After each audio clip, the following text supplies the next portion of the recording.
And we're back. And we're joined by, well, at least one familiar face today, Eric Meter from Privacy Academy, as well as After School Talks, which is going to be the subject for today. And I say one familiar face because we have our incognito underground Intel expert, S2, with us as well, who always has a unique picture these days since we went to StreamYard. I like it. It's good. When I saw the park bench, the first thing I thought to myself is, you never know what you get in a box of chocolates. But anyway, I don't know why that came to me. So Mike Sterling is traveling right now. He's on his way to North Carolina to help with hazmat training for the recovery efforts there. So S2, you got to remind me when we get to the end of the episode to make sure that I get everybody's answers for the conflicted question. I can remember it at the beginning. It's the end that I have the problems with. So I have to make sure that I get the conflicted question first. All right. Well, here is the conflicted question for this episode. When large empires bankrupt themselves and they no longer have power to hold territories to, geez, the context on this is wrong. And sometimes I find this with these conflicted questions. So let me reword it myself. Take two. When large empires bankrupt themselves, they no longer have power to hold territories together. The Roman Empire broke up into several countries when it fell, and so did the Soviet Union. If your country collapsed, what are the chances of states or geographical areas breaking away to form their own countries? How would this affect you? Like I said, I love the conflicted questions, but sometimes the maybe the grammar and context is a little bit wonky. This one tripped me up. Anyway, moving on from there. This video today is brought to you by Black Forest Supplements and Gold Co. So Black Forest Supplements is the one S2 and I have been raving about for quite some time. This NMN. It's an anti-aging product, which I can't attest to. I'm not a doctor, but I can attest to the fact that I've been taking OTC performance enhancing products for well over 40 years since I started training. This is the only one that I've actually felt like has increased my energy level. And I know S2, you've had some success with NMN. Golly, that's a tongue twister as well, right? Try saying the real name. Yeah, no, we're not going to go there. Tell me about your experience, though, with NMN. If we say it slow, it's easier, as far as recovering from COVID or the influenza is concerned. Well, I started taking it probably about 6 months ago, probably about the same time you did. And immediately when I took it, within 20 minutes, everybody's, whether you've had COVID or not, for some reason, everybody is seeming to complain about brain fog lately. And we don't know if it's something that's an environmental factor that's being introduced, like chemtrails or whatever they're spraying in the air. But a lot of people I talk to say they've got brain fog. So, I had heard about this and I thought, well, you know what? I got the blues. I've been trying everything else under the sun. And I took 2 tablets of that, and it was that brand actually that I started with. And within 20 minutes, I could instantly feel clarity coming back into my head again. And if anybody has COVID, I've recommended this to people that have had COVID recently or in the past that still were suffering from brain fog. I've recommended it to them, and it has instantly cleared up their brain fog for them. I appreciate that, S2, very much. I wanted to mention, that's interesting. So you've had those experiences. I've definitely seen the increase in energy level. And somebody told me many, many years ago, if people are taking shots at you, you're probably doing something right. And I've mentioned this already, but the FDA on behalf of Big Pharma is going after Black Forest Supplements and trying to get this converted into a prescription-only drug. So Big Pharma, well, not drug, but compound, whatever you want to call it, but making it so that Big Pharma is the only ones who make money off of this stuff. So they're taking some pretty serious shots at it. Black Forest are spending a lot of money on the legal side defending themselves against this crap. But again, if the government says, this needs to become prescription only, that's your first clue that there's something shady going on and that the product probably works. With regards to Gold Co, we got a link down below. Click on that and it'll give you free access to their wealth guide, which really is more so preparing for economic uncertainty. And it seems like everything right now is uncertain, whether it's politics, economy, or anything else. So that's a free download, doesn't cost you anything. Would encourage you to grab that as well. And a quick shout out, after over a year of going without any self-defense protection company as a partner to work with, we've signed up with CCW Safe, and really happy about that. And you're going to hear more about it soon. But unlike some of those other guys, number one, they don't have any clawback clauses, so they're not going to drop you because, hey, sorry, you took a plea bargain. And number two, these guys don't bill you tens of thousands of dollars for subject matter experts if you do end up in court, which some of the other guys are doing that. That's a thing. You need to look into it if you have somebody other than CCW Safe protecting you. Housekeeping item wise, so this episode's going to air on Friday, October 18th, 2024. We will have live episodes tomorrow night and the next night, so Saturday and Sunday night at 7 p.m. Eastern time, our usual time.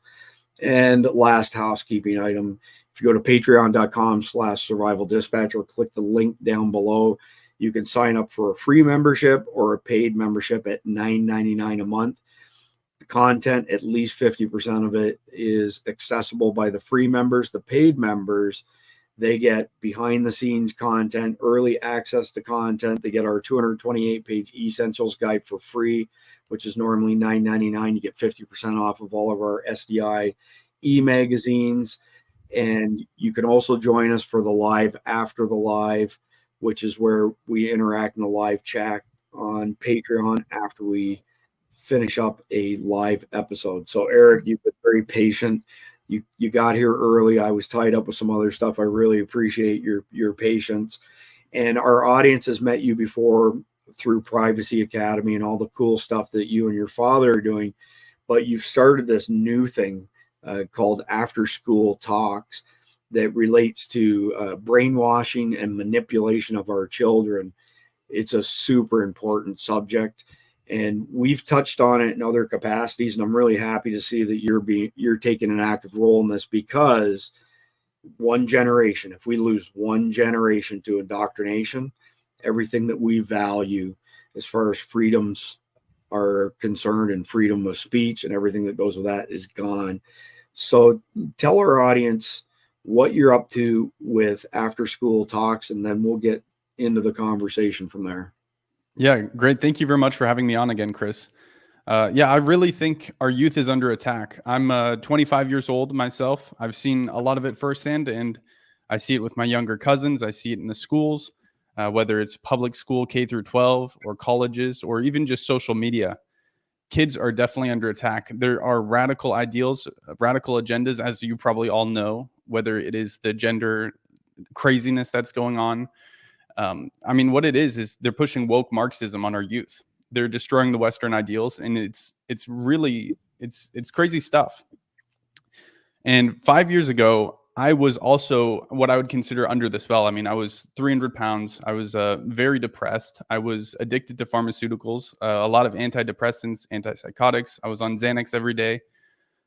Yeah, and I just believed the common narrative. I was just like all my friends who are still mostly like that nowadays, and it's a very bad thing that's happening to our generation. So over the last 5 years, I've really focused on finding out as much as I can about truth, and I have my father to thank for that. He's been a great guide to me. But yeah, I learned a lot of stuff, and I've been able to see through the mass manipulation, and I've really greatly turned my life around. I love my life. I've lost the weight. I'm not addicted to any drugs. I don't even drink alcohol or do anything like that. And yeah, I love my life, and I'd love to help as many people in this regard too. So I created a program for parents and grandparents to do with their kids that maybe are around 10 to 20 years old.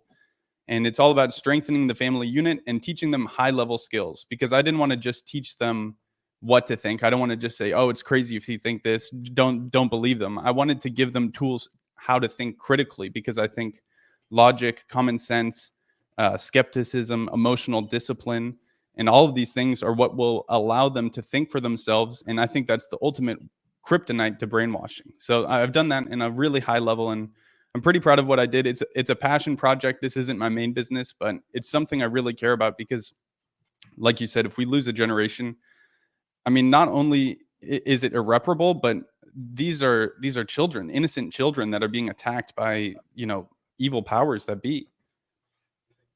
Evil being the operative word. Number one, I mean, we've known each other for a while. I did not realize that you had dropped that much weight and that you had addictions, those other things. Congratulations. Well done, Eric. I mean, thank you very much. Well, yeah, it's quite an accomplishment. I'm impressed. Good for you.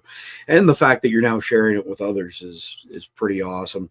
So, you touched on the indoctrination aspect. So all of our followers have obviously seen the thumb by the time they see this video. I don't know if you saw this though before we did the recording, and I didn't come up with this. I found it somewhere on another website. I came up with the thumbnail, but what I didn't come up with was the definition of CRT being can't rely on teachers. I thought that was pretty good on whoever's part who came up with that acronym instead of critical race theory. And we'll mention this now as well as at the end of the episode that afterschooltalks.com is your website for this particular initiative. S2, I know this is something you're passionate over as well. Let's kick it off with you as far as the damage that these evil forces are doing to our children, and the fact again that we're never more than one generation from losing all of our values, beliefs, and freedoms. Well, if we look back in history, we look back at all of the communist revolutions that were kicked off around the world. We had Vietnam, we had the Chinese Cultural Revolution, we had the Bolshevik Revolution, and it's part of their manifesto. They have to take control of the youth. They have to take control of the education systems. They have to take control of the media. And that really paints everybody into a corner where they have no choice but to listen to this unless they recognize what's being done to them. And like a lot of us out here, we have just stopped listening to whatever the communists have to say. And that's a threat to them. And it's not just kids, it's adults. They're doing this too, as well. November 1st, there's an organization called One Health that is a communist construct that was created by somebody back in the 1950s, I believe it was, and has moved forward into the Communist Manifesto of the World Health Organization and the UN. They are holding a seminar at the University of Kentucky, November 1st, 2024, to talk about how they can basically to go in there and brainwash doctors and whatnot and veterinarians, anybody that has anything to do with any aspect of any entity on the face of this earth, how they can brainwash those people into believing that they have the right to regulate you and your health and how you take care of yourself, including your mental health. So again, looking back in history, we see this. It's part of their manifesto. It always has been. It's the same old wore out playbook, but for some reason, when they unleashed COVID, they basically implemented physical torture, which is part of brainwashing. You have to implement psychological and physical torture upon people in order to crack their psyches to be able to insert your thoughts into their brains. So this is the way it works. It's a fascinating and scary subject all at the same time. So Project Veritas, which I love, James O'Keefe. This is when he was still with them and before OMG, O'Keefe Media Group. He caught a teacher on camera, hidden camera course, discussing how he was indoctrinating his students into exactly what you just said, this communist manifesto. Let's play a portion of that. And then, Eric, I'm going to pivot to you after that. And I want to hear your thoughts on this particular, I don't know what to call it. I was going to say diatribe, but it's not really a diatribe. But either way, let's hear what this communist teacher has to say, and then you can comment on it. I have 180 days turn them into revolutionaries. How do you do that? How do you scare the fuck out of them? Yeah. Sacramento organization that is under the banner of Antifa is very loosely organized, right? So that when there is like right wing rallies and stuff, then we like will create an opposition to that. Yeah. Beautiful. Where would he go to connect to some of these organizations? Like, No, I post a calendar every week. Awesome. And then so like and I do it for extra credit, so they get points for doing it. Like, and so that encourages them to do it. And I've had like students show up for like protests, community events, tabling, food distribution, all sorts of things. When they go, they take pictures, they write up a reflection. That's their extra credit. Like I have an Antifa flag on my wall, and a student complained about that, and he said it made him feel uncomfortable. Well, this is meant to make fascists feel uncomfortable. So if you feel uncomfortable, I don't really know what to tell you. Like, maybe you shouldn't be aligning with the values that this is antithetical to. So the Cultural Revolution in the 60s was fixing the problem that came about after the economic one. It ultimately failed, right? There was a lot of excesses. People were definitely shot in the streets that probably shouldn't have been. Incredibly ugly behavior come out of this city. And you can see a couple of people over there that might be demonstrating that. I have 180 days to turn them into revolutionaries. how do you do that? 180 days to turn them into revolutionaries. That's not a really long period of time in the grand scheme of things, but enough to affect somebody who's young and impressionable. Eric, I'd like to hear your thoughts on the situation that guy described. It's awful. I mean, that's the first time I've seen that video, but it's awful. And I think 180 days it's a lot still, because it's a 8-hour school day. And not only is it that, I mean, they're surrounded by peers and the phones and everything.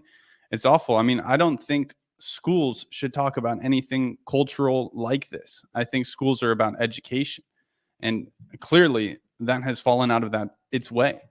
But yeah, I mean, the problem with him is he is trying to manipulate people, specifically manipulate people by telling them how to think. And I put a lot of thought when I made my program as well, because I didn't want to just come out the other side and just, manipulate in the sense of, okay, this is wrong, this is the right way. I think children especially are very easy to manipulate. So you have to just teach them how to think. And then the parents are the ones that should be able to talk about these things. I don't think anyone else has the right to basically push their ideals onto the youth except parents. So parents really need to take a stand and just not, I mean, if that was my teacher, if I had a kid and they were in school and that was their teacher, I would be losing it. I mean, I would, first of all, I'd homeschool to start with, but I mean, that should be a wake up call for anyone who has their kid in a school. Yeah, well said, Eric. S2, I want to hear your thoughts on that particular video before we move to the next one. Well, like I said, it's not just children that they're doing it to, it's adults as well. Early on in what I call World War III, which is the information war, we've already been in a war, if many people don't know that already. And it's a fifth generation war. It's information. And I started watching the evolution of adults on things like Telegram and watching how their thoughts were evolving.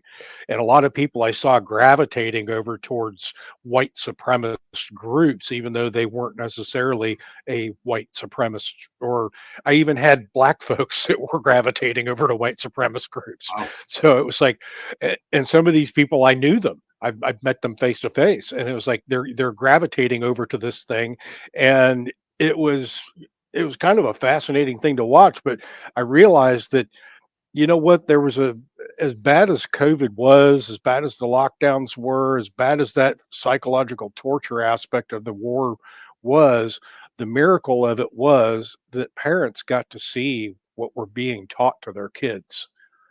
Parents that had been disconnected from that system, they got to actually see it. And that's when you started seeing this whole explosion happen of parents getting in people's faces over it about, how dare you teach this to my kids? And, we started a project with the books in the schools. Well, we got wind of that, and we had probably over 100 parents that were going out to the libraries and checking these books out of the libraries, and they were going through and they were reading them, and they were cataloging all of the inappropriate materials that were in them. And it actually got legs and got a mind of its own. And then somebody took over and created something called the Pavement Project, where now that project is still alive and well, and they're still fighting this stuff, the indoctrination in the schools. And I'll give a shout out to that one, the pavementproject.com, or it might be .org. But either way, this big explosion of parents fighting back against this stuff, they started finally realizing that, hey, there's something going on here. And then now we're starting to see people waking up to say, wait a minute, there's something not right here. And they're starting to realize that we're heading towards a communist society and we need to do something about this. So that's what No, I appreciate that, Stu. Is this the group you're referring to? Yeah. Oh, no, that's not it. No, definitely not. I'd have to find it for you, but that's not it. That's the .org. Let's see if we .com is that. No, this looks like more like a construction company. So let me see if I can find it for you. Yeah, if you can just send it in the chat, appreciate that. So I agree with everything you're saying there too. I think the parents are under attack. Everyone, like you're saying, it's an information war, and yeah, great points. Yeah, and one of the reasons that I like having you on Survival Dispatch News, Eric, is that you always bring action items, and that's very synonymous in sync with Survival Dispatch News, right? So everybody takes something from the top of the news cycle because it's top of mind. They report it, they editorialize on it. But usually when you go and you look at the comment sections on podcasts, you'll see an element of disenfranchised people who say, all I see is a bunch of talking heads. All this talking doesn't do anything.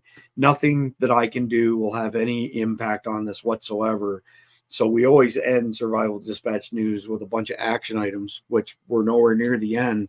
But that is something that I really appreciate that you bring to the table, because we want to give the Survival Dispatch audience actionable things that they can do so they don't become disenfranchised. They don't feel that they're helpless and those sort of things. Yeah, Glenn and I always say you shouldn't outsource your fight for freedom. So I think, you just have to take the steps yourself. No one's going to take these steps for you.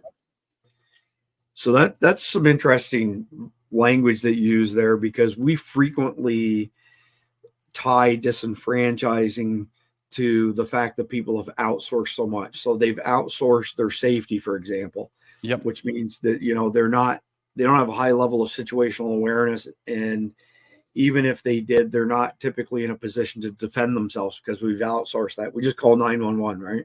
And not recognizing that you are your own first responder. So good choice of words there. There's a plethora of information out there. If you just search on the indoctrination of our children and what you can do. And it's interesting to me, at least, that a lot of here, I'm going to use the same word in a different context. A lot of teachers are disenfranchised with the environments that they were subject to when they were a teacher, and they quit. They changed vocations because of this platform, goal, whatever you want to call it, of indoctrinating our children. And I like this girl's here. She put a couple things right away, as key takeaways, that they're teaching our children that everything related to us in our history is evil, and that anything that people like the three of us and our audience subscribe to is automatically wrong think.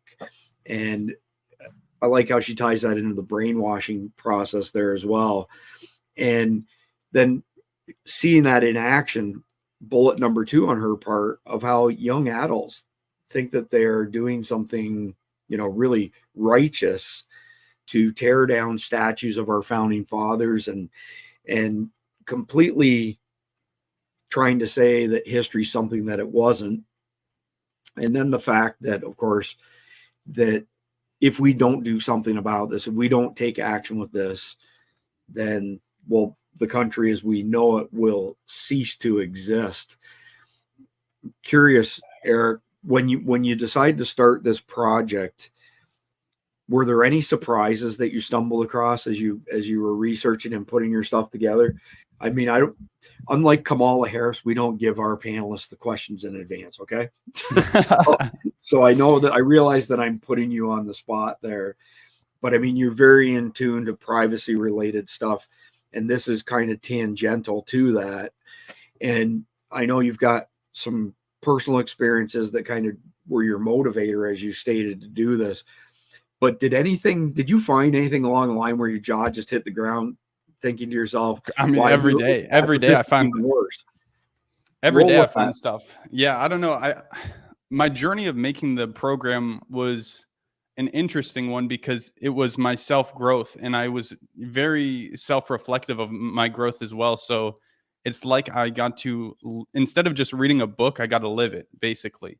And I learned lesson after lesson, and looking back, the lessons that I learned are lessons specifically to teaching you how to think for yourself and how to see through manipulation. But I guess if you want to know like a specific story that really awakened me to the insanity the level of insanity, 5 years ago. So I went to college for cooking. I was a chef, and I worked at a kitchen.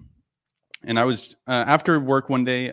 So I was very upset one day. I was depressed, like I usually was at the time. And I was listening to the song "Rotten Apple" by Alice in Chains on repeat all day, just 24/7. And then I got home and I just started scrolling on TikTok.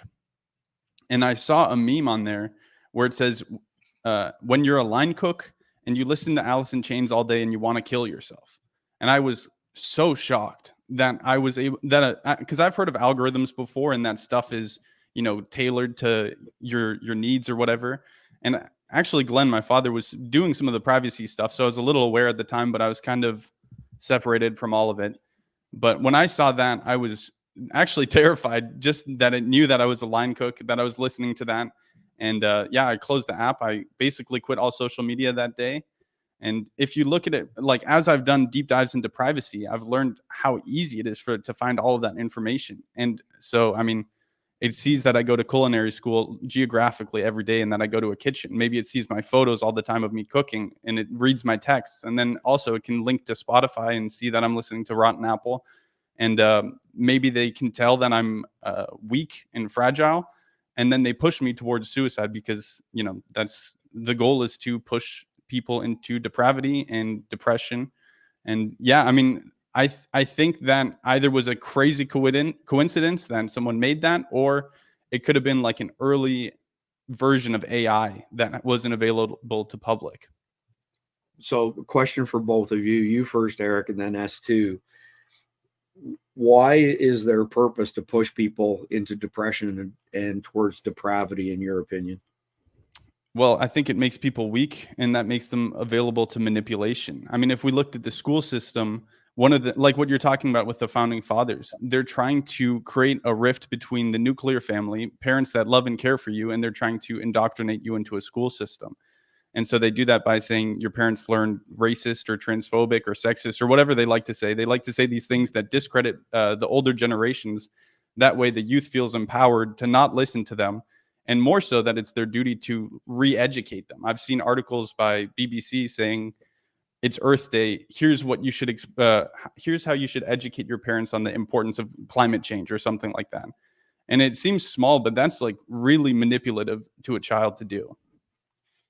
Yeah, I've read a number of stories where people have said that there's an increasing amount of anxiety amongst younger people because they think the world's going to end imminently because of this, climate change boogeyman that they've created over the years, sort of thing. And we can dive into that a little bit deeper. But S2, I want to hear your thoughts on why the powers that be would try to put people into a depressed state and force them towards, or kind of shuttle them towards depravity. I agree with what Eric had to say. I'd just like to hear your thoughts. Fun fact, Eric, did you know that Earth Day was a communist construct? I think I've heard that. I don't know much about that, but I think I've heard it. Yeah, it was introduced by a communist way back when. But anyway, it goes deeper than just the manipulation. We're also in a spiritual war, and pushing people to depravity and things like that. If we go back and we look at examples in the Bible, if I had to make correlations at this point in time, I would say that we are living through Revelation right now. And this is kind of where they get the idea of turning good versus saying good is evil, evil is good. They have to flip that paradigm. And in order to do that, they have to drive people to destroying themselves through moral depravity, through lack of values, um, and basically becoming spiritually weak to where they can be prone to be convinced into doing things that they normally would say, hey, that's wrong. For instance, we've heard talk about the beast system and all of that. Well, no man can buy or sell unless he has the mark. So if we all know what that is, and we lose sight of what's actually going on and being able to critically think about that, how likely are you, after being subjected to psychological torture, are you to say, yeah, this is a good thing? And I mean, all of these manipulations are very subtle. And I think the big problem that the globalists have run into is they pushed too hard too fast. And they had to, because I don't want to bring this into a political discussion, but Donald Trump derailed their plan. He was one of the globalists. And to a certain extent, he may still be, but he derailed their plan by 4 years. That's why they've had to accelerate this. So that's, in my eye, is the reason why they're trying to push people into depression. They either destroy themselves or they become morally depraved so that the devil can manipulate them more easily. Great answers on both of your parts. I'll just back up briefly. There's an age difference between the two of us. Eric, I'm more than twice as old as you are. And I've mentioned this on other episodes of Survival Dispatch News, but it's really germane to what you were saying. And that is that somewhere in the 70s and 80s, our educational systems, elementary, middle school, high school, post-secondary, started moving away from teaching children problem-solving skills, and adults as well, to teaching them to memorize and regurgitate. And that, I think, has made people somewhat, and I'm trying not to sound too ignorant here, but I think that's made a lot of people weak-minded because they're used to this process. Okay, so this is what they're feeding me, and I memorize it and I regurgitate it, but I won't question it. And anybody who does question it is automatically a heretic, sort of thing.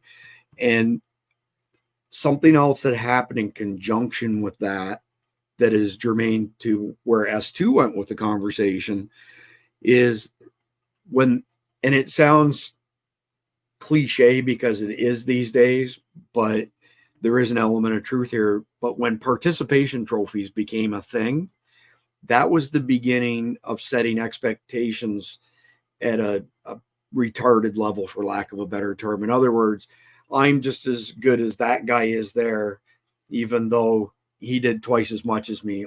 We're all equal. And that's the communist side of things, right? Yep.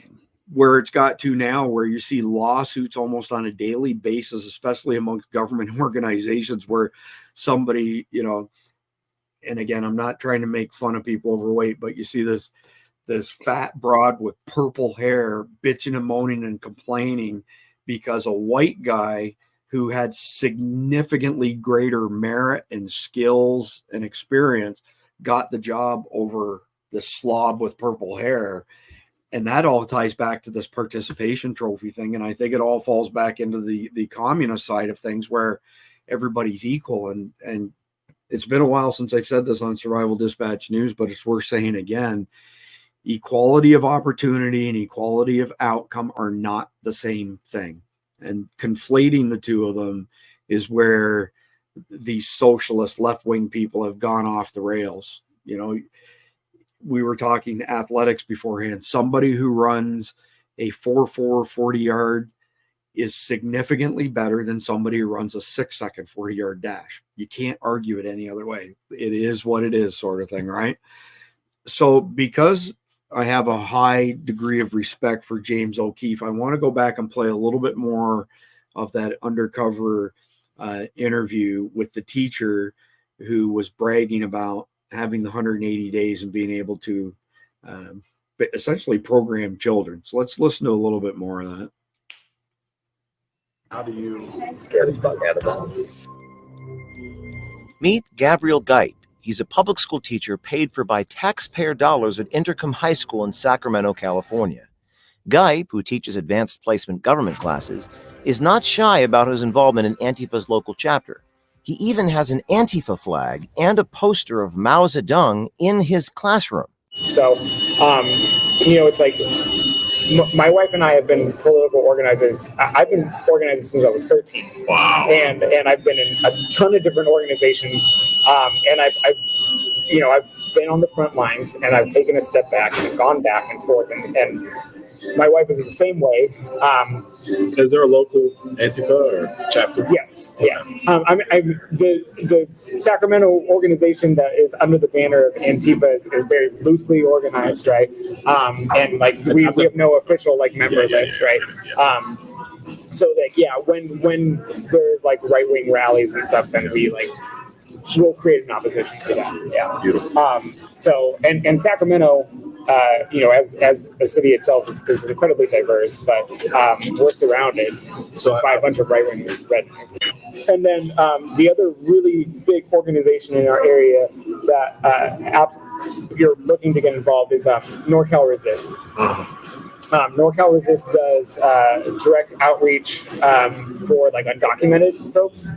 They help them with like material support as well as legal aid and support with the help of National Lawyers Guild. So they work in tandem with each other. So that's why I do like political efficacy events, because I want to get them out in the community. I want to get them familiar with organizations that are doing work, what type of work they're doing, how they can be involved, where their passion is, and what they can contribute. Because it's like every single one of us can do something.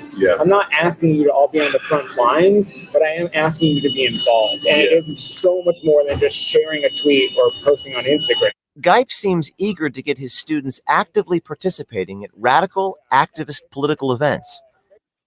All right, so let's stop there. We'll come back to him again.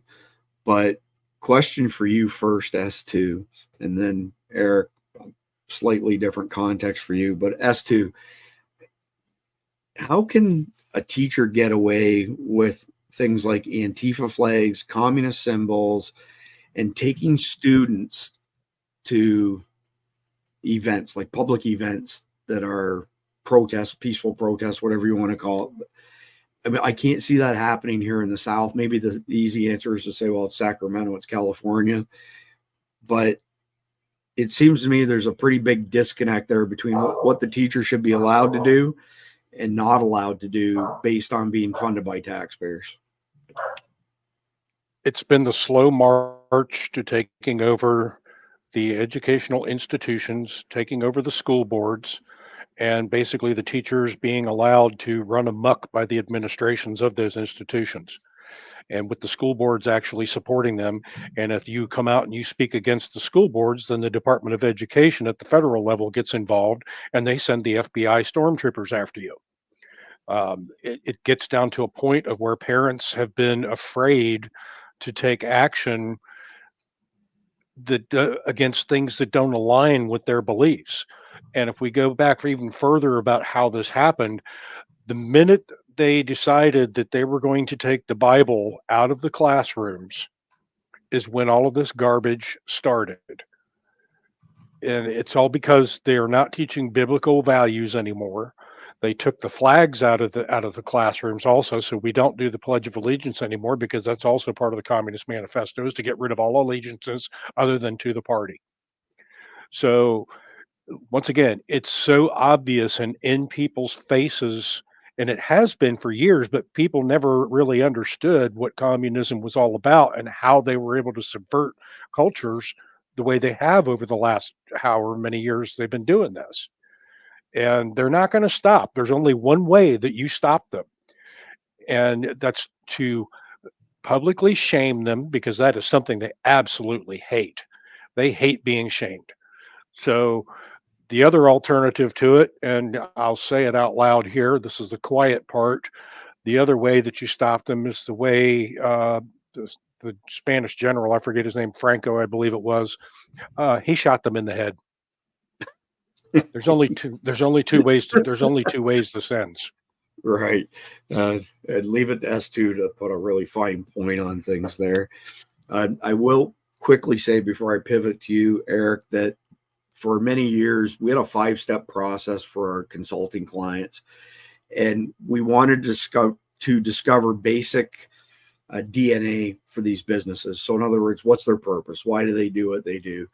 What are their core values and beliefs? And a slew of other things that aren't really relevant to this conversation. What is relevant, though, is that regardless of the DNA of a business that I worked with, we're talking thousands over my career, whether they profess to be Christian, secular, non secular, atheist, agnostic, whatever the case may be, they all had the same core values, which are Christian values, even though some of those people have been programmed to think that they're not Christian values. And it was an interesting exercise for me to go through with businesses, because you can kind of tell pretty quickly where somebody falls on the spectrum, the political spectrum and beliefs, once you get into these types of exercises. And so the way we pitched it originally was that, we don't necessarily attract what we want, we attract what we are. And so we have to define what you are, so then you can have better hiring practices, better marketing, all those sort of things. But what we didn't tell them is that it was also a tryout of sorts, and that many times we'd get to the end of the 5-step process, we'd hand them everything that we produced for them and wish them the best of luck. And they'd say, well, we thought now there's like this next step. And well, there is a next step, but we're not compatible. And because we look at the world through such vastly different lenses, we're going to decline to work with you, because it's only a matter of time before we end up locking horns because of that difference. So where I wanted to come back to you, Eric, was I didn't see any of this stuff going through school, okay, by virtue of my age. I'm 55 years old. I'd like to hear any firsthand experiences that you had with this indoctrination. And then I'd also like to hear, when you were doing research and putting everything together, you're very thorough with after school talks. What did you find that you felt was shocking, even in the short period of time since you were in high school until now? Yeah, it's changed a lot. I mean, like I said, I'm 25, so I think since I've left, it's become much more radicalized. But even back then, I'd see a lot of stuff. My mother is also a para educator, so she works with disabled kids. And I've heard stories from her about how they push these trainings that they have to watch, where they talk about critical race theory and stuff like that. And it's just awful. I mean, it's just a racist teaching that they're being taught. It's Marxism is what they're being taught. I mean, there's countless stories. There's a 12-year-old kid in Massachusetts who got sent home because his t-shirt made other students feel unsafe. And his t-shirt only said there are only 2 genders on it. So Saw that. yeah, I mean, it's just, there's no end to it. And if you look at that video, you might ask, how have schools gotten so crazy? But in reality, they're succeeding at their purpose. They're indoctrination camps right now. I mean, it's exactly what they're trying to do. Because, if someone would hang up a flag, like even a libertarian flag, I'm sure, that would not be given the same, or like an all lives matter, blue lives matter. I don't know how that would go in a school, but I don't think it would be the same response as hanging up an anti-fascist flag. So there's definitely a double standard there. But what you're talking about with interviewing people, if I had kids, I'd homeschool them. And if you can't afford to homeschool them, I think you should hire a private teacher with a group of maybe 20 other parents who want to homeschool as well. And then I think you could find a great teacher doing basically what you're talking about with the interview. Yeah, there are pods out there. There are pods out there in the country where that's exactly what's being done. In fact, in my area, they have actually bought a piece of property that already had a big building on it, and they've converted that into a homeschooling pod where kids can actually go and interact with each other now, much the way we used to when we were kids, rather than being isolated. So there are ways that parents can find ways to be able to do this. And the school choice thing is a big deal now because of that. Yep.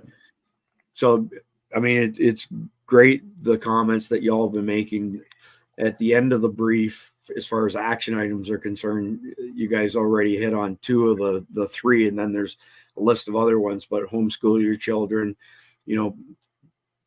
group together with other parents to fund a teacher to teach your children or your neighbor's children. And then the third bullet was to campaign on behalf of the right people to be on your county school board. S2, I want to go back to your comment though of, it's shame them or shoot them in the head, figuratively speaking. There is a step in between that is kind of not extremely palatable to people like you and me, who classify ourselves as libertarians, lowercase L, capital L. Those guys are lunatics. But a lowercase L libertarian, which S2 and I in particular spent our entire life subscribing to that, basically is, y'all can do whatever you want. If it doesn't hurt anybody else, it's none of my business. I don't care what you do. But as soon as you hurt somebody else, that's a different deal. So at the core of being a libertarian is small government, and not having government interference. But I honestly believe that there are a number of things that need to happen if we're going to save America. And one of them revolves around getting Donald Trump back in office. I'm not saying he's the Messiah. I personally like Donald Trump. I get how some people don't like him, but he's by far the best choice to save the republic. And what we need him to do is to pass meaningful legislation that outlaws a bunch of things. So we've mentioned previously on Survival Dispatch News, if somebody, counsels a child to cut off their genitals, you should be going to jail for that, straight up. And we should have laws that basically say, look, if we're not allowed to have things like a blue line, flag, I support, back the blue, then you're not allowed to have Antifa flags either. It's got to be, there has to be meaningful legislation that's not wiped away with a stroke of a pen like Biden did in his first day. I mean, his first day alone, 94 measures that protected our border got thrown out by the stroke of a pen. And that's a whole other topic that we're contending with. But all I'm saying as too is that you've got shame on the one hand and you've got, revolution on the other. Let's say in the middle, there is some middle ground there to pass some meaningful laws. And I also firmly believe that we need to get rid of the entire Department of Education. We were number one in the world. Our students were number one in the world when it came to math. When the Department of Education was founded, we're now number 23 or 24. Our school 28. system, 28. So it's gone down even more. Last time I looked at it, it was lower 20s. And I'll tell you something that really shocks me is to see footage from other countries like China and Korea, where you've got elementary grade children taking apart pistols, cleaning them and putting the pistols back together again, faster than Tim Walz can load a shotgun shell in a shotgun that he supposedly has had for many years and used to competitively shoot trap or skeet sort of thing. Right. So all I'm getting at, there is this kind of middle ground where, again, it's not really compatible with being a libertarian, but we're at that point where if we don't outlaw some of this stuff, they're going to keep, we give them an inch, they take a mile, just going to keep on doing that. So let's go back, watch a little bit more. Sorry, go ahead, Eric. Do you mind if I step? I agree completely with what you're saying too. Glenn and I are both, I guess we'd classify as libertarians, but this is kind of a sidestep rant, but it's along the lines of what you're saying. I think the Libertarian Party has lost its ways, and I think it's gotten pretty weak in some sense. And I'd love to see an overhaul of it, because if you look back to America's founding fathers, I think by nature they're libertarians. But the difference with them is they were very fierce. They were fierce about protecting their freedoms. And now, for some reason, the Libertarian Party has lost its ways, and it's become this thing where, well, you just do whatever you want, everything can go.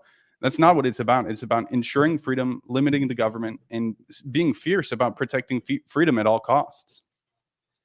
Very well Absolutely. said, Eric. And I would argue that if not all, a good portion of the mega contingent subscribes to the things that you just described. Yep.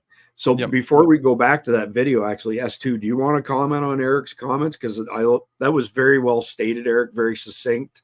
And I like that. S2, Thanks. do you want to add to that? Eric, this is no offense to you, but you're probably one of the smartest kiddos I know out there. Oh, thank you. It's thanks So to my don't take father. offense to that. Thank you. Thank you. Yeah, well, as an aside from that comment, I would also dare to say that part of what we have to preserve is our First Amendment. There is a huge attack on our First Amendment through censorship. And once again, this is a communist construct that we're having to fight against constantly. And if we don't have the First Amendment, then the only other thing that we have to fall back onto is going to be the Second Amendment, because the Second Amendment is supposed to guarantee all the rest. So where you say there's middle ground in there is middle ground in there, and I completely agree with getting rid of the Department of Education. However, I also completely agree with getting rid of the American Library Association as well, because they are the ones that are driving some of this pornographic material that's being allowed in the libraries. Let's just be clear here. When I say there's middle ground, I'm saying middle ground for actionable items that our side can take. There is no middle ground between me and people on the left. I'll make that perfectly clear. I'm way past the point of even remotely considering any reconciliation with these people. It's not going to happen. There is no negotiation. I will never reconcile with a side that tells you that men can get pregnant and men can have periods and they can't define what a woman is. There's no unity and reconciliation happening. They're so far gone. That's just not going to happen. We have to squash them figuratively and literally speaking, not physically speaking, by passing meaningful legislation that stops this shit dead in its tracks. Because just saying, hey, that's why do you think they hate? Why do you think doing it? It's not going to stop it. Why do you think they hate Russia so much right now? 100%, no question at all. So they hate Russia so much because they are trying to bring back the revival in Russia with the Orthodox Church. They're holding on to their family values. They're not letting these people steamroll into them the way the Bolsheviks did. That's why they hate Russia so much right now, and they feel like they have to destroy Russia. Russia is the second largest Christian nation in the world, number one. Number two, I've said this before, and I'm not afraid to say it again, I have more in common with Vladimir Putin's value system and beliefs as it relates to the nuclear family and Christianity and depravity, for lack of a better term, than anybody on the left here in America. He is absolutely promoting the stuff that we grew up with, S2. And when the wall fell, he was asked a question: how did communism take over Russia? And his answer was, we forgot God. I did not know that. That's very interesting to hear. Anyway, I just wanted to put a fine point on it. There's no middle ground reconciliation happening with these lunatics. It can't be allowed to happen, because everybody who has tried to do that has just got smoked in the long run anyways. We have to take a hard stand against this. We have to draw hard lines in the sand. We have to come up with hard laws, like I mentioned, like convincing a youngin' to cut their genitals off. You need to go to jail. And if you physically do it, you need to go to jail for the rest of your life, sort of thing. No. You should be hung in the public square. Well, every time I say that, I get suspended, right? I get suspended on YouTube. I get suspended on X for merely stating a penalty for a law. Like, the ultimate penalty for treason is what you just stated. Get this into Eric. Every time I've stated that on X/Twitter, I've been suspended by quoting the law. That's it. So that's why I'm trying to couch my words here somewhat. So let's move on. Listen to a little bit more of this. I don't know what you call it, other than radical teacher in Sacramento. He takes it one step further by motivating them through extra credit in exchange for their attendance. People that are interested in their flyers or something. No, I post a calendar every week. Awesome. Yeah. So for the organizations that you mentioned, so they can that's dope, man. And then and I do it for extra credit, so they get points for doing it. And so that encourages them to do it. Because I can't just hey, here's some things going. They'll never go, right? And I've had students show up for protests, community events, tabling, food distribution, all sorts of things.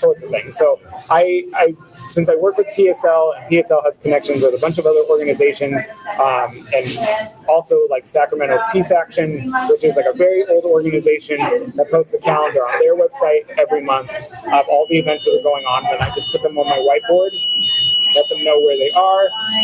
When they go, they take pictures, they write up a reflection, that's their extra credit. If you look at these photos from Geip's classroom, you can see he has an Antifa flag as well as a poster of Mao Zedong, the Chinese dictator who is one of the most notoriously brutal leaders in history, responsible for the death of millions. I probably as far left as you can go. So like, I've gone down those deep dark rabbit holes where like the idea of like adventurism and just being like, why aren't people just like taking up arms? Like why? And you know, we have historical taking up arms like against the state. Like and we have historical examples of that happening and them getting crushed and being martyrs for a cause. And it's like, okay, well, it's slow going because it takes massive amounts of organization. Geip's radical philosophy is prominent in the teaching in his own classroom.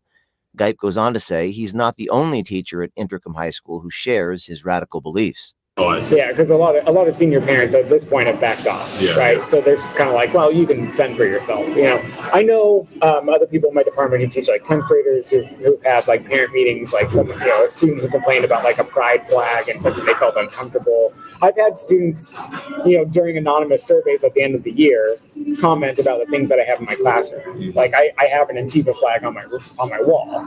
And a student complained about that, and he said it made him feel uncomfortable. And I addressed it to everyone because I didn't know who it was. And I was like, well, this is meant to make fascists feel uncomfortable. So if you feel uncomfortable, I don't really know what to tell you. Like, maybe you shouldn't be aligning with the values that this is antithetical to. Yeah. We're distracted, bro. Yeah. And it's why I hard. was It's hard asking you not how to. you make them revolutionaries. They've got TikTok, they've got Right. Instagram, they've got this. Well, that's just it. It's like, utilize that propaganda, right? Like, these are all great tools on how to get, you know, it's like, I've met so many people in my life who, when they met me, thought I was, like, off the wall, right? And now they're all Marxists, right? You know, and I'm just like, your political identification changed. And so I have a huge political spectrum in my room on the wall. So they take an ideology quiz in their unit 4, and I put their face, or they have to give me a picture of themselves, and I put it on the wall where they are. Every year, they get further and further left. And I've made them pay attention to where my tack marks are, because I'm like, these ideologies are considered extremes, right? Extreme times breed extreme ideologies, right? There is a reason why Generation Z, these kids, are becoming further and further left. So there's a reason I just stopped that there. I actually think that there is some hope for us in the South, at least, because here in the Southern United States, the Gen Zers are becoming more and more conservative, not more and more liberal. And I'm not saying that just to say we're doing things better in the South than there in California. The reason I just made that comment was to say that guy's right. The efforts that him and other, I would call them traders, are teaching the children is swinging the tide, and they're succeeding. And they can't teach that stuff as predominantly here in the South. And that's why we see maybe not quite as much progression with Gen Z here as they've got on the left coast. Thoughts on that, Eric? Yeah, I mean, one of my concerns is that I think a lot of the woke agenda, this extreme brainwashing, comes down to emotional games. So, for example, you feel guilty for being white or straight or male, and you feel empowered if you become a minority. And so it's just emotional games. And that's why people fall for it, especially children, because they don't understand that by nature, they're more weak than an adult who's kind of found themselves.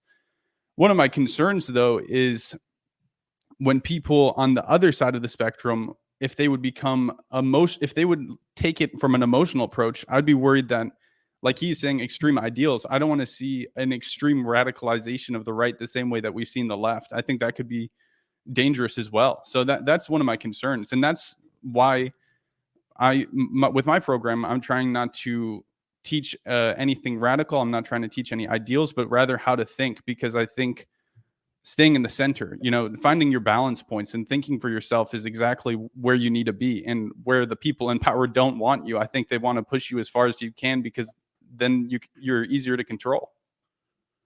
Very, very, very well said, Eric. Before I get you to weigh in on this, S2, I would say that I had a teacher many years ago, and he said the best solution typically doesn't lie on the fringe. It's usually somewhere in the middle, and it doesn't matter what the topic is at hand. And I have a fairly extreme personality when it comes to things. It's easy for me to go to the extreme, to take things to the extreme. But S2, give me your thoughts. Like, Eric, that was very eloquent on your part and very well stated. S2, I'll get you to weigh in on really what the point I was trying to make was that they're succeeding. They're getting traction with this stuff clearly, because what they're doing there versus what's happening here is not the same thing. And I don't see Gen Zers here. You're in the South as well, S2. I mean, what do you see? Are you seeing something similar to what I'm seeing, that the Gen Zers are not going woke like they're on the left coast, or are you seeing something different? I think the closer you get to the blue or purple cities is where we start to see more of that extreme starting to happen. And what I see out of that is because they have tried to go after the nuclear family and destroy the nuclear family, we have a lack of fathers in the households now.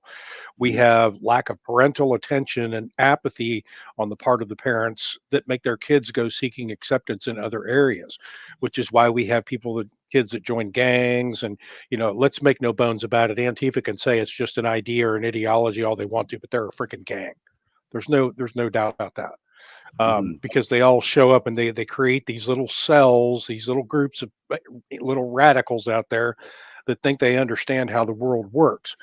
And what I'm actually hearing now is I'm hearing murmurings in the background in the Antifa communities, where these kids are starting to understand how they've been manipulated, and they're starting to call for peace and unity and to come away from this ideology. And I think those influences are starting to get them thinking that, what, maybe this isn't where the direction that we want to go, because they're also starting to read history now, and they're starting to understand that you're cannon fodder, dude. You're cannon fodder. Right. And they call those useful idiots, and they're being used. And I think as human beings, I think it's really starting to disgust many of them. And how the other way that they influence these kids is some of these people within Antifa, they're drug dealers, flat out. They're drug dealers. They get these kids hooked on drugs, which once again makes them more easily manipulatable. And anybody that wants to speak up and say that there are not drug dealers within Antifa are lying. They are absolutely in there, and they know exactly what they're doing when they start getting kids hooked on drugs. So, agreed. That was well said as well. So, Eric, what I'd like to do is, can you give us kind of a high level synopsis of a portion of your program, and how you're putting this towards, whether it be the parents, the children, or both? Yeah. Well, I'll do a quick breakdown of the first 6 months. So the first month is all about your self-awareness, self-identity. I think that is a very important part of your growth, and that's why I put it in the beginning. You need to know where you are if you want to grow, and you just need to be aware of, like you're saying, a lot of these people are waking up to what's going on, and one of the hard things you have to come to terms with is being wrong, and that takes a level of self-awareness to move on from that. So that's the first lesson. It's a really powerful video. It comes with a worksheet, and I encourage parents to watch it together with the kids, and then just have a nice discussion together about it. The second one is called the words that you use. So that's like subconscious training. So for example, one of those is if you speak in totalities, like I would say, I'll never be happy. I'll never be happy again in my life. I will always feel this way. So if you use words like never or will, never or always, it changes the way that you think, because you're thinking in a totality. So that one's all about subconscious training. I think that will help a lot with anxiety and depression. The third month is emotional discipline and awareness. So it's how you can take a step back, not react out of emotions, but think logically and be aware of what emotions you're dealing with. And so this is also like what I was talking about earlier, where the the woke agenda is based on emotional manipulation. So I think once you get to month 3, that will be a big step away from manipulation.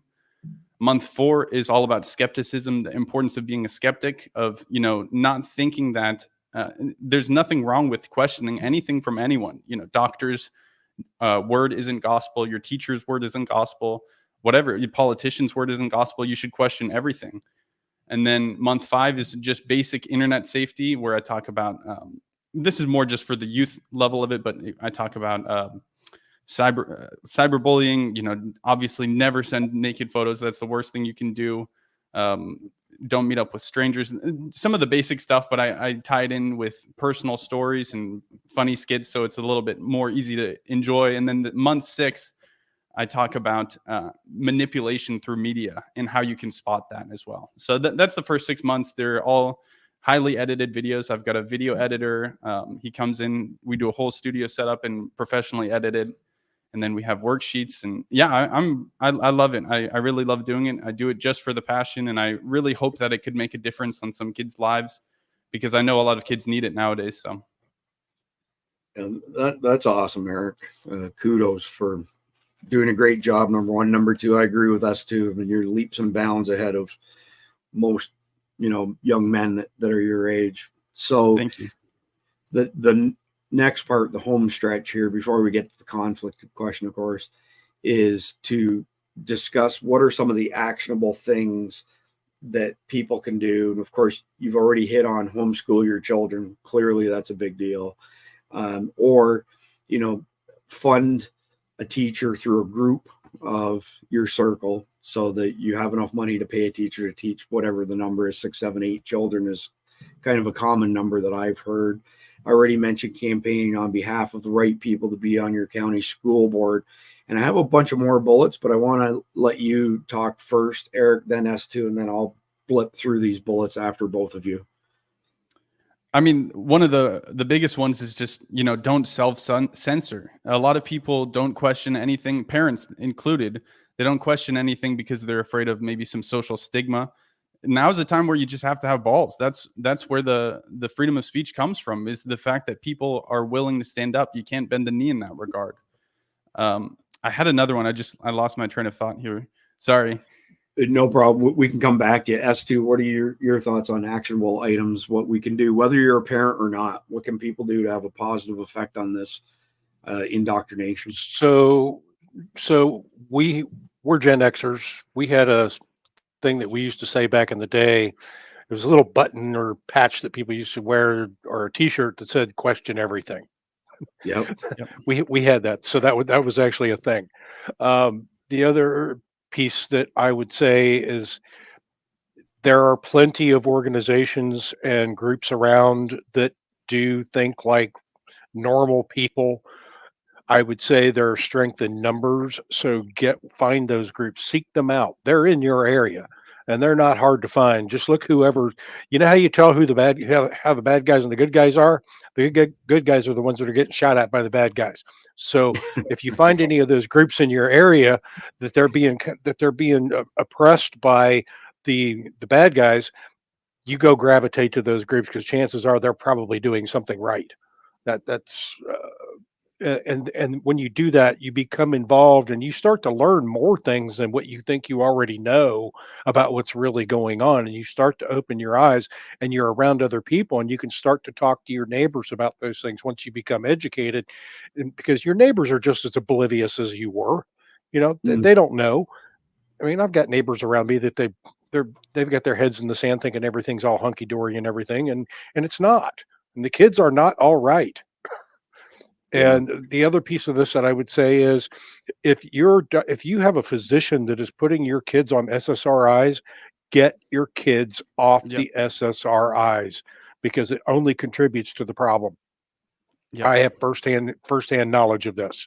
Same. The other thing is, if you're letting your kids spend all of their time with their heads in their phones or playing video games, I wholeheartedly believe that a lot of these kids out there that are going out and shooting things up, and that they're looking for attention, they're crying out for help, and they're being influenced by what's going on with video game consoles, and in combination with being on these SSRIs.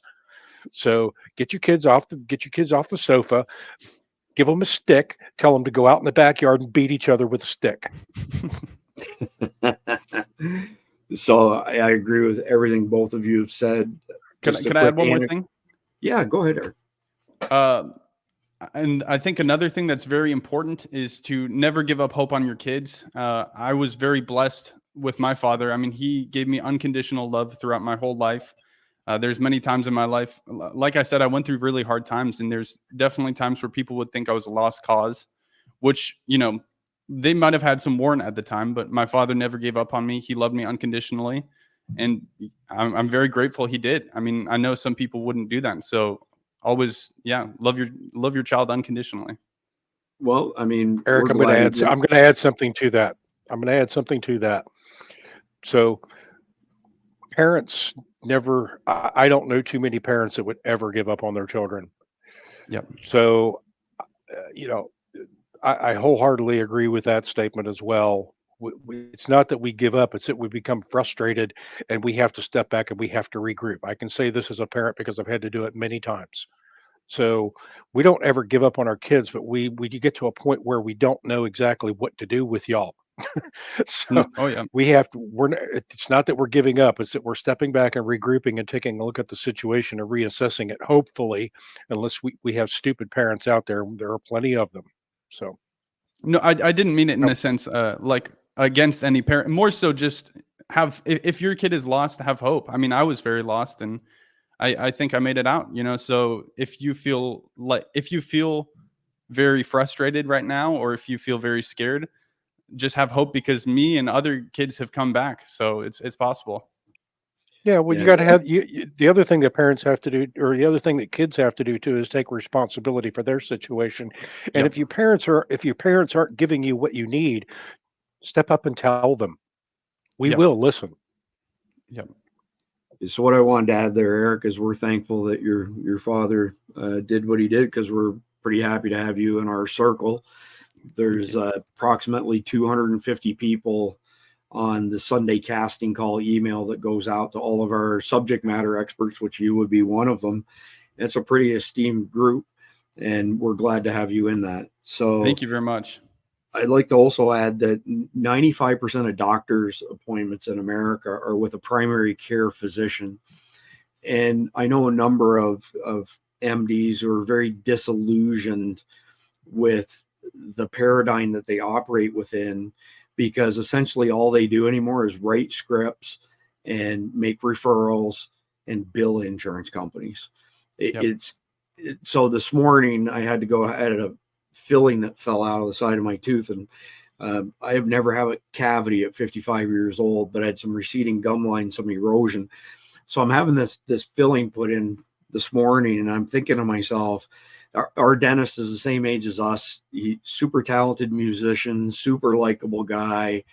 And as he's working on this, and I'm watching the different tools and she's handing them to him, and I thought to myself, the delta in the level of skills between him and an MD is an order of magnitude. This guy is truly a skilled individual, as opposed to, what are your symptoms? And I've gone to primary care physicians where you've described the symptoms and they've written it down or entered it into their phone and said, okay, here, I'm writing you a script for whatever.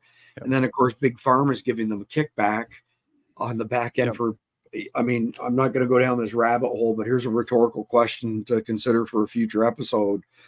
Why does Big Pharma advertise pharmaceuticals on TV and in movies and all this kind of stuff? Why is that stuff advertised? It's nefarious. Anyway, I wanted to state that with regards to MDs. I gathered up a bunch of bullets in my research leading up into this episode, so I can't take credit for this stuff. Just the few things that I mentioned earlier were things that came top of mind, but I'm going to go through these as fast as possible. But tell you what, as I go through each one, if you want to make a comment, just say so, and we'll do that before I move on to the next one. So somebody made recommendation to swamp the school board meetings.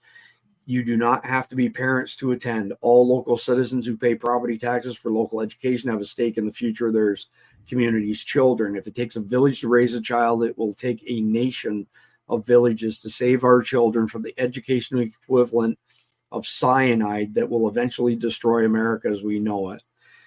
Would either of you like to comment on that? If not, that's fine. Absolutely. Absolutely, 100% agree with that. I had my parts at those school board meetings. It wasn't getting up there to speak because, frankly, at the point in time in our environment when people were going up there to speak, they really did not want me to get up there because I was not going to be eloquent in what I had to say. But I had my part in those shocked protests. that you would ever fall into that role.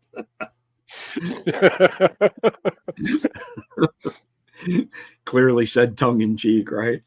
The next bullet that I had here, and you'll like this one as too, is to ask school board members if they support the FBI infiltrating their meetings. They'll lie, but at least it'll be on record. You want to add anything to that? Because you did, briefly mention the FBI earlier.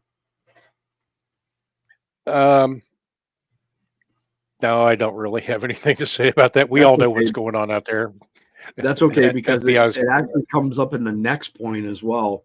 So put a sign up outside school board meetings demanding that any undercover federal law enforcement officers in attendance identify themselves and state their business. Do you trust the current FBI not to try to instigate a Reichstag fire at a school board meeting to justify the FBI's involvement in local matters? Local citizens and police know each other. Be very suspicious of strangers with neatly cropped hair, dressed in Pulp Fiction dork clothes, and wearing large black watches. Blue polos and khakis. Blue polos and khakis. Khakis, exactly. Because I was thinking there was a video on the weekend of what's it called, the Patriot something or other, which is a bunch of FBI agents pretending to be Patriot undercover. Front. Patriot Front, that's it, right? Okay. Next one. If your state makes it legal to record people without their consent in a public space, including classrooms, I like this one, by the way. Tell your children to record any teachers pushing radical racial, sexual, and political doctrines. Identify, isolate, and seek the dismissal of any teachers whose only interest in educating children is filling their heads full of poisonous Marxist indoctrination and stripping them of their unique identities. That one there, I personally believe, is partially behind the whole letting boys and girls sports and restrooms and change rooms. Do y'all want to add anything to that? If not, that's okay, because they kind of speak for themselves. That's a harder hurdle to overcome. When we had the stuff going on with the books, we were trying to get the kids we had we'll call them right-wing parents we were trying to get the kids to check the books out of the libraries and the schools to prove that they were there, and trying to get the kids to do that. For starters, I kind of really didn't feel comfortable doing that, even though it was my original idea. I stepped back and I wasn't really comfortable with that because I felt like we were exploiting the kids in that way. But getting them to record things like that, it does make the kids feel very uncomfortable because they feel like they might be doing something wrong, or if they're caught doing it, that they would be chastised by the adults for doing it, get called into the principal's office and all this other stuff. So I don't know that that's an easy hurdle to overcome. Yeah, that makes sense. Eric, what do you think if you ask kids to record stuff in classrooms? I agree with what S2 says, but you're closer to high school than S2 and I are by a long shot. Yeah, I agree. I think it could make a lot of kids uncomfortable, but I think if they can, that'd be great. I mean, that's a lot of powerful evidence. Right on. Hey, you could always tell them that, hey, you could become the next James O'Keefe, Yep. sort of thing. The next one, recall. So recall any school board members who refuse to comply with parents' wishes for their children to get normal and healthy Marxism-free educations. All of those, types of teachers need to go, all of them. Contact other concerned parents groups such as the PACT, Parents Against Critical Theory, and they're set up in Loudoun County, Virginia, which has kind of been the epicenter for a lot of this stuff. If you want to learn how to fight an enemy in war, consult with the bloodied and battle-scarred veterans. That makes a lot of sense. Don't be intimidated. If you stick to the facts and refrain from the narrow parameters of illegal speech, speak your mind legally in full, vehemently and passionately as you see fit. America's a free country last time I checked, although I find I must check a lot more often as of late. And the last one is contact the National Educational Association and National School Boards Association and let them know in legal but no uncertain terms that you vehemently beg to differ with both organizations, calling in the federal government against citizens voicing reasonable disputes with unreasonable school board members over insane educational policies. So that kind of wraps up all of the stuff that I had as far as action items. Do you all want to add anything on topic before we wrap up with the conflicted question? All right. I think that's good. great. I think it's great. Hey, when we get to this point of the conversation and nobody has anything left to say, that's good because we didn't leave anything on the table. Everything got presented. So it's good stuff. So first and foremost, one last shameless plug, patreon.com/Survival Dispatch. Survival Dispatch Insider membership is $9.99 a month. Behind the scenes content, early access to content, live after the live chat, all kinds of good stuff. Please mash the like button before you leave. The more you like, share, comment, and subscribe to our videos, the more likely it is that all the platforms we broadcast to will recommend our content to other people. S2, do you want to add to that? I actually found what we were looking for earlier. It's called pavementeducationproject.com. Okay. We'll put that in the show notes. Appreciate you finding that. Let's wrap up with the conflict question. I'm going to go to you first, S2, then Eric, and then we'll wrap this thing up. When large empires bankrupt themselves, they no longer have power to hold territories together. The Roman Empire broke up into several countries when it fell, and so did the Soviet Union. If your country collapsed, what are the chances of states or geographical areas breaking away to form their own countries? And how would this affect you? S2, take it away. Well, we already see that starting to happen in certain parts of the country. I think there's the Greater Idaho Project, where you have, I believe it's parts of Oregon that want to break off and be part of Idaho. So yeah, I think it would absolutely happen. We've seen this happen time and time again, with the Balkanization that occurs when countries are unable to take care of their populations as a whole. How it wouldn't just affect me, it would affect everybody, because when you have states that break off or regions that break off to become their own countries, now all of a sudden you have different commerce capabilities, you have different restrictions, say, on movement and travel, to where if you're going to cross over into somebody's border, you basically have to have that country's permission to cross over that border. So in that way, I think there's a huge impact there when you start talking about balkanization, not to mention the cultural aspect of it, because those places will start to develop their own culture too. So that we're no longer this big landmass, which we call America, that has a particular culture. Yes, it's different from east to west and north to south, but deep down inside, Americans all have a certain piece of culture that's ingrained in them. And if that balkanization occurs, they start to develop their own little cultures within their own little cliques, and then we just basically have a bunch of bigger states that is no longer America. Yeah, I don't disagree. Eric, what are your thoughts? Well, in some ways, I think it could be good. I mean, I am against centralized power. Decentralized would be good.